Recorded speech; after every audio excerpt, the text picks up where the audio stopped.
Bismillahirrahmanirrahim.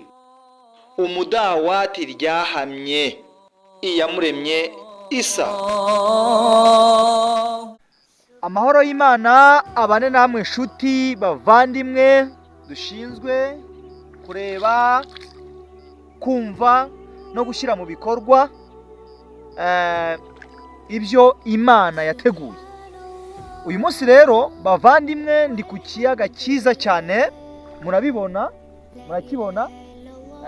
Ikiyaga ni cyiza cyane, ndimo ndani mu mazi, murahabona mu mazi mo ndani. Nagira ngo uyu munsi tuza kuganira icyatumye aya mazi abaho kubera Imana. Uyu munsi ndaza ngo tuze twige ku bijyanye n'imirimo y'abamarayika. Imana yaremye abamarayika, imaze kurema abamarayika irangije ibaha imirimo. Nibyo tugiye kuganiraho mu gihe gitoya cy'iminota 6-7 kugira ngo ufate uwo mwanya, iyo minota rwose ntimukagire ubunebwe bwo kureba cyangwa se kumva amategeko y'Imana. Umurimo wa mbere w'abamarayika ni ugusingiza Imana. Umurimo wa mbere w'abamarayika ni ugusingiza Imana. Abamarayika basingiza Imana amanywa n'ijoro, ntabwo bajya barambirwa. Ariko uzarebe muri iyi minsi, urajya mu musigiti iminota 5 umva urarambiwe. Urajya mu rusengero iminota 2 ngo urarambiwe. Kuki murambirwa? Kandi uko kurambirwa kwanyu Imana itabikunda.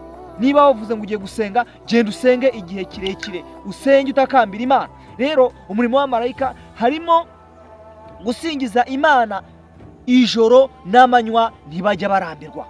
Uwo ni umurimo wa mbere. Umurimo wa kabiri, kubaha no kumvira Uwiteka Allah subhanahu wa ta'ala. Kumva no kumvira Imana, ntibajya baca ukubiri ibyategetswe n'Imana.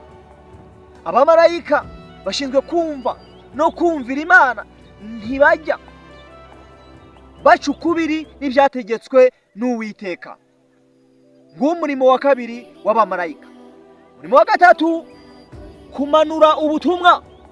Ahantu ndahatindaho cyane, ahantu ndahashinga hagati cyane.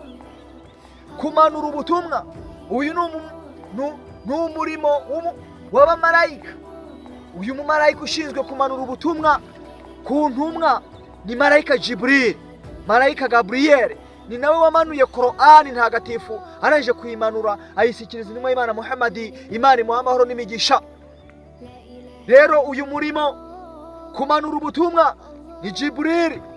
Uyu Jibril yamanuraga ubutumwa wahayi agenda abohereza intumwa. Umurimo ukomeye cyane. Umurimo wa kane, batunganya ijuru ry'Uwiteka. Abamarayika batunganya ijuru.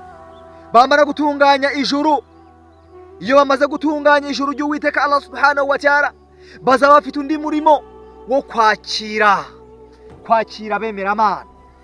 Ese muvandimwe unyumva? Ese muvandimwe undeba? Ufite gahunda ki yo kwakirwa n'abamarayika? Urajya mu bukwe ugasanga baprotokoye neza, urajya mu bukwe ugasanga bateye intebe neza, urajya mu bukwe ugasanga bimeze neza, ariko bakwakira ukabona ngo n'abakobwa beza cyane. Ariko mu ijuru ry'Uwiteka Allah subhanahu wa ta'ala hari abamarayika bashinzwe kwakira umuntu. Alhamdulillah, bakakwakira ukajya mu ijuru ry'Uwiteka Allah subhanahu wa ta'ala. Undi murimo, ariko nubwo bashinzwe kwakira abantu babemera Imana, ariko hari na marayika ushinzwe umuriro. Uyu marayika ushinzwe umuriro, kuva Uwiteka Allah subhanahu wa ta'ala yamureba, ntabwo araseka na rimwe. Mu mvugo z'iki gihe yarariwe, yararakaye, ntaramwenyura na rimwe. Uwo ni marayika Malik. Uyu Malik ni ushinzwe umuriro uri hari. Ariko dusaba ko Allah, Imana ishobora byose, wowe nanjye, wowe unyumva nawe undeba, ko Imana izakurinda umuriro. Allahumma amin.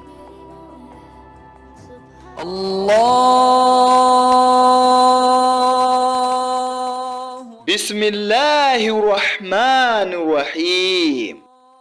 Umudawati ryahamye iyamuremye isa.